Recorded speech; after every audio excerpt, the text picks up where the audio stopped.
নমস্কাৰ বন্ধু বান্ধৱীসকল, আপোনালোক সকলোকে স্বাগতম জনাইছোঁ মোৰ অন্য এটি লং ভিডিঅ'লৈ। এতিয়া আমি গৈ আছোঁ ৭৭ সংখ্যক অসম সাহিত্য সভাৰ দ্বিবাৰ্ষিক পাঠশালা অধিৱেশনলৈ। আপোনালোকেও মোৰ লগত বলকচোন। এতিয়া আমি তেল ডিপুত অলপ তেল ভৰাই ল'লোঁ। আমাৰ আহোঁতে দেৰিয়ে হৈ গ'ল, 6:30 বাজিয়ে গ'ল। এতিয়া আমাৰ যাত্ৰা আৰম্ভণি। নাজানো আপোনালোকক কিমানখিনি দেখুৱাবলৈ পাওঁ। দেৰি হৈ গ'ল বহুত, কিমানখিনি ঘূৰিবলৈ পাওঁ বলকচোন। যি ময়ো চাওঁ, আপোনালোককো দেখাই যাম।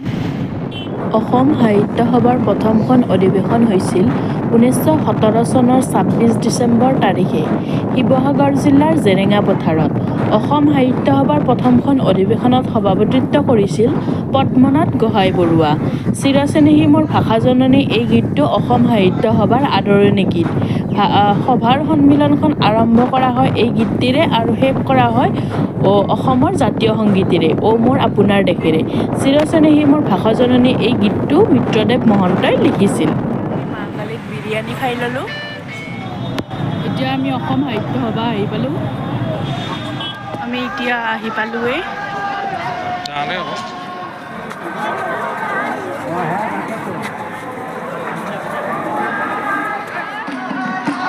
ইয়াতে এনেকৈ এটা নামঘৰ বনাইছে লোক সংস্কৃতি ৰক্ষা কৰাৰ বাবে। আয়তীসকলে এনেকৈ নাম কীৰ্তন কৰি আছে। আপোনালোকক তাৰে কিছু মুহূৰ্ত দেখুৱাই দিলোঁ।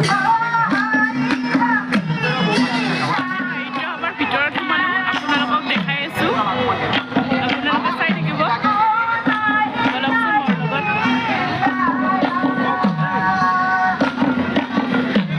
প্ৰদৰ্শনীৰ ভিতৰত যাই আছোঁ, চাওঁ বলকচোন মোৰ লগত। প্ৰদৰ্শনীৰ ভিতৰত কি আছে চাওঁ।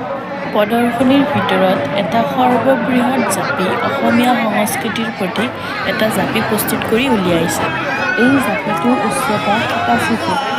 কাৰণ 1987 চনত এই ভট্টদেৱ ক্ষেত্ৰতে পাঠশালা অধিৱেশন হৈছিল।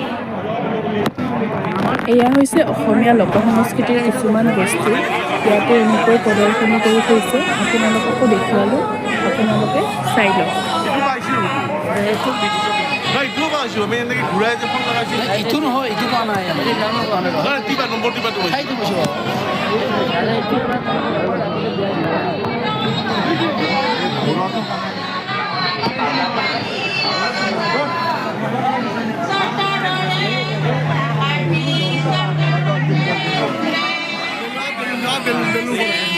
বেলুন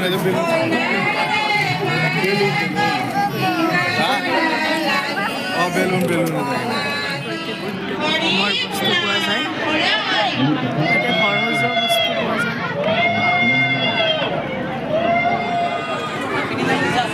এয়া হ'ল বায়ুসেনাৰ কিছু ফাইটাৰ জেটৰ প্ৰদৰ্শনী কৰিছে। এইবিলাক হাতে বোৱা শিপিনীৰ কাপোৰ।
সদানগৰৰ কিছু আভাস মোৰ ভিডিঅ'ৰ মাধ্যমেৰে আপোনালোকক দেখুৱাই দিলোঁ।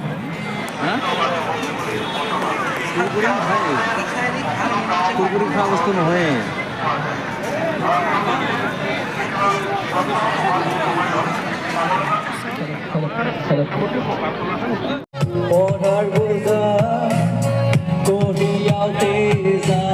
ফালে আহিলোঁ, ইয়াতেনো কি আছে চাই আছোঁ, লগতে আপোনালোককো দেখুৱাই আছোঁ। অলপ পিছত গৈ আছোঁ সেইফালে আছে বজালীহাট মানে পাঠশালাৰ বজালীহাটত যি বস্তু উপলব্ধ সেই বস্তুবিলাক বজালীহাটত এনেকুৱাই দেখুৱাই দিছে। হাটৰ ভিতৰত সোমালোঁ। বজালীহাটৰ ভিতৰত বহুতকেইখন দোকান আছে, চব খোৱা বস্তুৰে দোকান। এনেকুৱাকৈ এটা খাদ্য সম্ভাৰৰ গলি আছে, ইয়াত চব খোৱা বস্তুৰে দোকান আছে।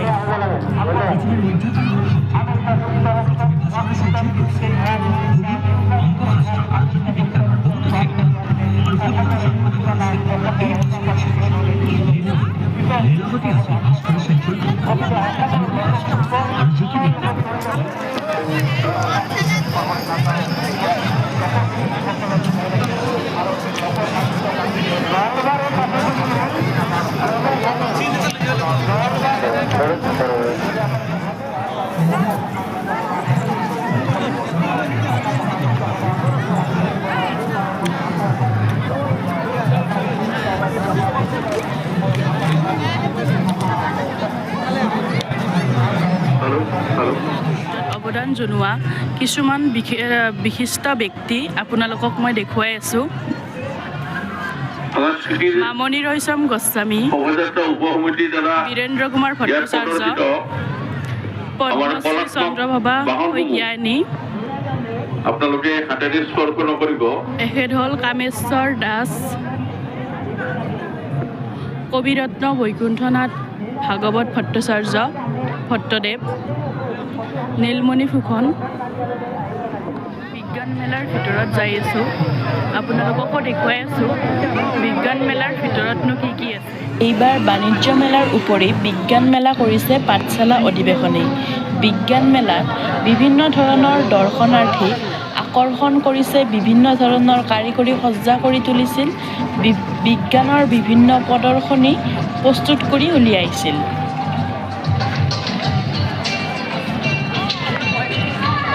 আমাৰ যিহেতু আহোঁতে দেৰিয়ে হৈ গ'ল, সেইকাৰণে প্ৰদৰ্শনী কৰা বস্তুবিলাক ঢাকিয়ে দিলে কাপোৰেৰে। এয়া হ'ল ভাৰতীয় স্থলসেনাৰ কিছুমান সামৰিক অস্ত্ৰ।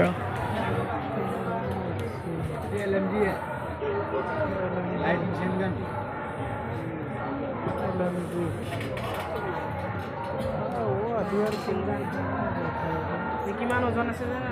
6.7। বহুত মানুহ আছে, বহুত মানুহ। 10 কেজি 10 কেজি ওজনৰ 10 কেজি ওজনৰ সপ্লাই কলডিলা মাৰা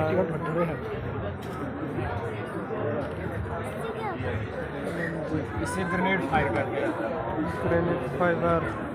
16 केजी का ग्रेनेड 16.5 केजी का ग्रेनेड हातखन ताते नेट बाहाल हाता दिन आले बिते सब गोटे दूर लगी दी गोटे ভিডিও মানে কি গোটে কৰি দি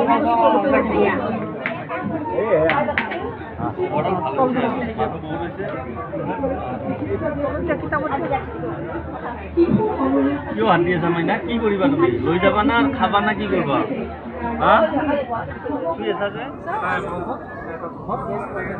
পৰীক্ষা মৰি যায় পৰীক্ষা মৰি যায় লগে এডাল দিব নোৱাৰিব পইলা দিব নোৱাৰিব মই আমাক কামুৰে পইলা ন পিকচাৰ মাছ এটা দুবাৰে আমাক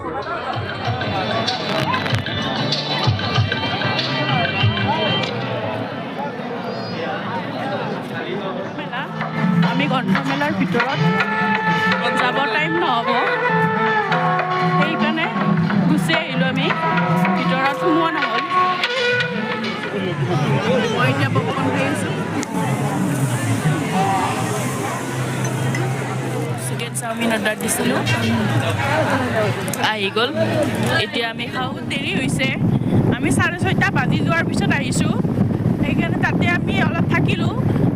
নাজানো আপোনালোকক কিমানখিনি দেখুৱাব পাৰিছোঁ, যিহেতু মই শুনামতে 12 বিঘা মাটিত হৈছে অসম সাহিত্য সভাৰ পাঠশালা অধিৱেশন। যিহেতু ইমান কম সময়ৰ ভিতৰত 12 বিঘা মাটি খোজকাঢ়ি ঘূৰাটো সম্ভৱ নহয়, সেইকাৰণে আমাৰো বহুত ভালদৰে চোৱা নহ'ল। মই যিখিনি পাৰিছোঁ আপোনালোকক ভিডিঅ'ৰ যোগেদি দেখাব চেষ্টা কৰিছোঁ। যিসকলে আহিছেতো দেখা পাইছেয়ে, যিসকলে কিবা অসুবিধা আহিব পৰা নাই সাহিত্য সভালৈ, তেওঁলোকে মোৰ ভিডিঅ'ৰ যোগেদি চাই ল'ব। চন্দ্ৰকান্ত সন্দিকৈৰ ভৱন অসম সাহিত্য সভাৰ মুখ্য কাৰ্যালয় যোৰহাটত আছিল। মই শুনিব পোৱা মতে অধিৱেশনত অনুষ্ঠিত কৰা হৈছিল বিনামূলীয়াভাৱে ভ্ৰাম্যমাণ থিয়েটাৰৰ ব্যৱস্থা।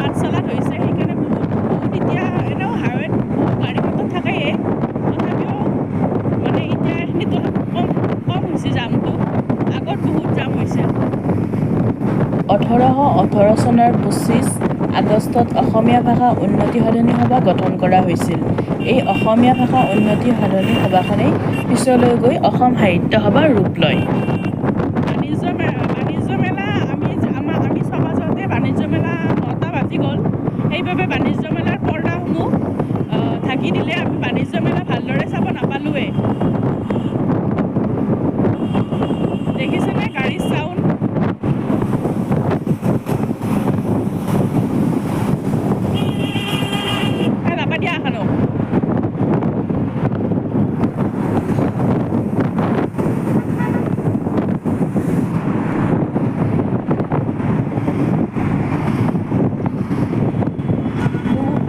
মেলা আমি ভালদৰে চাব নাপালোঁ, কাৰণ বাণিজ্য মেলাত বহুত চাব লগা বস্তু আছিল। ইণ্ডিয়ান ফ'ৰ্চৰ আৰ্মিবিলাকৰ সেইবিলাক আছিল, পিষ্টলবিলাক আছিল, ৰাইফল আছিল, সেইবিলাক দেখুৱাইছিল। কিন্তু দেৰি হৈ গ'ল আমাৰ যাওঁতে, মানে আমাৰ বহুত বেছি দেৰিও হোৱা নাই, 9টা বাজিল মাত্ৰ। সেই 9টা বজাতে চব বন্ধ কৰিলে, পৰ্দা পেলাই দিছে। আমি সেইকাৰণে সেইবিলাক দেখা নাপালোঁ। আমি এতিয়া ঘৰলৈ যাই আছোঁ।